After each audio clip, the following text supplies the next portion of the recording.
Bibi, kasama mo pa rin ako, DJ B-Boy Bibo, at tuloy-tuloy pa rin tayo para sa ating Bibi Time tungkol sa usaping paglaya.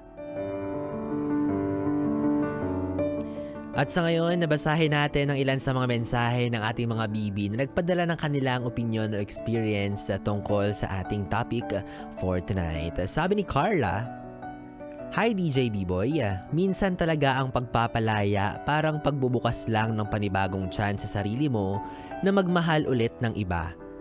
Kasi kung mas stuck ka lang sa isang tao, hindi mo malalaman kung para ba talaga kayo sa isa't isa." Ano daw, Carla? Naguluhan naman ako sa'yo bigla.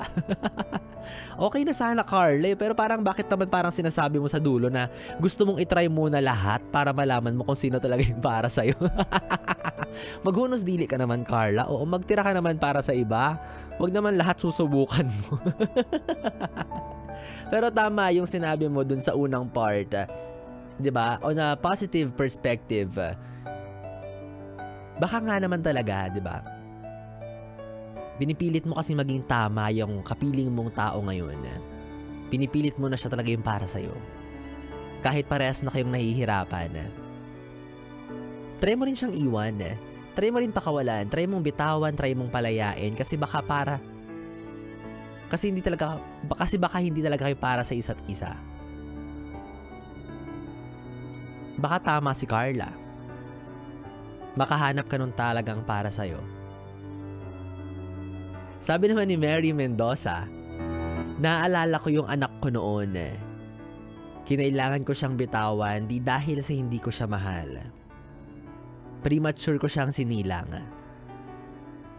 Ginawa namin halos lahat ng makakaya namin ng tatay niya para lang mabuhay siya.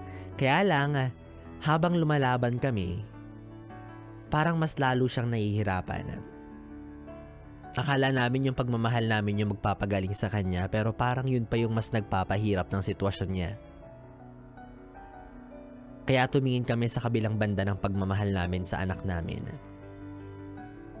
Until dumating kami sa point na kailangan na namin siyang palayain kasi parang sarili na lang namin yung iniisip namin. Unfair na sa kanya. Sobrang sakit pero iniisip na lang namin na dun siya mas magiging maginhawa." Bigat naman nun bigla. I'm sorry for your loss, Ate Mary, no? It was a really tough decision for a parent na i-let go yung anak na may sakit.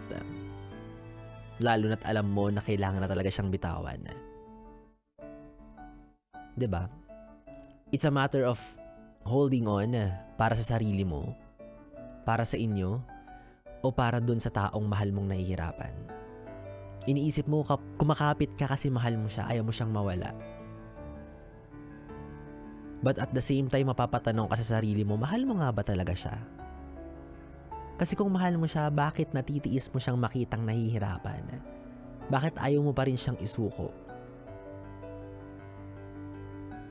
'Di ba? It's a really tough decision. Yan. So kung nasan man siya, Ate Mary, tama ka. Sana okay na siya ngayon. Sana tama or 'di ba? Naging better talaga yung desisyon niyo para sa kanya. And for sure naman maiintindihan niya 'yon. O 'di ba? Tignan mo itong si Ate Mary, anak ang nawala. Samantalang ikaw 2 months lang na jowa yung nawala sa'yo, iyak ka na ng iyak dyan. Nakala mo katapusan na ng mundo mo.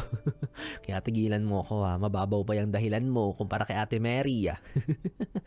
Ay nako, sabi naman ni Regeline Cruz, "DJ B-Boy, bakit ganon? Nakipaghiwalay ako sa ex ko dati kasi hindi na kami okay lagi. Madalas niya na akong sinasaktan emotionally. Pero after, parang kasalanan ko pa. Parang siya pa yung sobrang nasaktan kaya inaaway ako pati ng pamilya niya. Hindi ko lang sila magets na hindi nila kinuha yung side ng story ko. Alam mo, kahit naman magpaliwanag ka sa kanila, hindi ka rin naman talaga nila maiintindihan. Kung ano yung nalalaman nila as is na yun. 'Di ba? Sadyang pa victim lang talaga yung ex-boyfriend mo. Paano? Naapakan mo yung ego niya eh.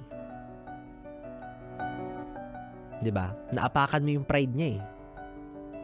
Na hindi, dapat ako lang yung nananakit sa'yo, dapat hindi mo ko iiwan, dapat ako yung makikipaghiwalay, inunahan mo. 'Di ba? Kaya nagpa-victim. Kunyari siya yung mas nasaktan. Defense mechanism yun na lang yun. At wag kang magigilty na iniwan mo yung isang taong inaabuso ka emotionally, sinasaktan ka emotionally, hindi ka stable mentally kapag kapiling siya, okay lang yun. Hindi mo kinahina yun, hindi mo kasalanan yun. At tandaan mo rin na hindi porket ikaw yung nagpalaya sa relasyon ninyo, ikaw yung talo. Hindi porket ikaw yung bumitaw, hindi ka na nagmahal ng totoo. Baka nga kaya ka bumitaw kasi alam mong yun yung mas makakabuti sa inyo, di ba? Alam kong hindi ka bumitaw para ipamigay siya, bumitaw ka kasi yun yung tama. Binitawan mo na siya kasi gusto mong sumaya siya. Na kahit masakit para sa iyo yung posibilidad na makita mo siya one of these days na may kasama ng iba at mas masaya kumpara sa kung ano yung naramdaman sa iyo noon. Ginawa mo pa rin na palayain siya kasi nga, baby, nagmamahal ka. Nagmahal ka. At sa susunod na magmamahal ka, sana totally malaya ka na. Malaya ka na mula sa lungkot, mula sa sakit na nakaraan mo, mula sa sakit na naramdaman mo noon, sa lahat ng galit, sa lahat ng pait. Sana malaya ka na. Para sa susunod na magmamahal ka, maibigay mo ulit yung 100% ng pagmamahal na kaya mong ibigay sa susunod na taong mamahalin mo. Hindi man ngayon, but through time, 'di ba? Magiging okay ka rin. I-claim mo 'yan, magiging okay ka rin. Lalandi ka rin ulit. 'Di ba? Basta ipangako mo sa sarili mo na magmamahal ka ulit. Maniwala ka pa rin sa pag-ibig. Palayain mo na ng tuluyan yung nakalipas kasi totoo yung kasabihan na past is past. 'Di ba? Ay nako. Alam nyo, ayan yung ayoko eh. Ayan yung isa sa mga ayokong feelings. Yung minsan may sitwasyon na kailangan yung palayain yung isa't isa kahit hindi nyo naman talaga kayo gustong magpaalam. I mean, ayaw nyo naman talaga maghiwalay pero yun na yung tawag ng tadhana eh. Kailangan yung tapusin kung ano yung meron kayo.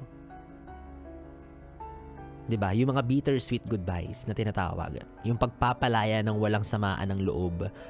Kasi parehas yung naiintindihan na hindi na okay yung sitwasyon ninyong dalawa. 'Di ba? Sakit kaya nun. Yung mahal nyo pa yung isa't isa pero kailangan nyo nang bumitaw. Ganon kayo ka-matured. Ganon nyo naiintindihan na hindi na kayo mag-work out. Tapos may dialogue pa yan. Mag-iingat ka palagi Ingatan mo sarili mo, mamimiss kita. Salamat sa pinagsamahan natin. Sana makahanap ka ulit ng magmamahal sa'yo ng totoo. Hugot na hugot, parang totoo eh. Kala mo based on experience, 'di ba? Pinapalaya na kita. Tatanggalin na kita sa listahan ng mga crush ko. Crush lang pala, 'di ba? Pero bibi, alam mo ba na kung pag-uusapan natin ay tungkol sa kalayaan, legit yung pakiramdam ng kalayaan pag nakatakas ka sa mama mong pinapatulog ka sa hapon. 'Di ba? Totoo yun, yung pinipilit mong pumikit pero hindi ka talaga antokin. Pero gustong-gusto mo na maglaro tas yung mama mo nakabantay may hawak na hanger. Pero once na malingat-lingat siya, makakatakas ka patakbo ng pintuan palabas ng bahay ninyo. Tas sasabihin mo sa mga kalaro nyo, malaya na ako! Asa na yung tumbang preso? Asa yung karpintero? Ay, karpintero, anong tawag doon? Patintero pala. Sorry. Anyways, tigil na nga natin to. 3 oras na bibitaw yung mga ating pinagsamahan. Ewan ko na lang kung nabitin ka pa dyan. Pero pwede pa rin naman nating ituloy ang kwentuhan, harutan at lambingan sa aking social media platforms sa Facebook, Instagram at TikTok. I-search at i-follow nyo lamang po DJ Biboy, Bibo, DJ B-I-B-O-Y, B-I-B-O. Yung ang nakatabi mula alas 9 hanggang alas 12 ng gabi para sa ating BB Time. Ako pa rin to, ang BB mo sa radyo, DJ B-Boy Bibo. Sige na, papalayain na kita. Doon ka na sa totoo mong jowa. Ituloy mo na ang send mo para sa ating susunod na awitin na mula kay Jairelim. Magkabilang mundo, hatid sa'yo ng 101.1. Yes, the best. Good night, please. Yes, the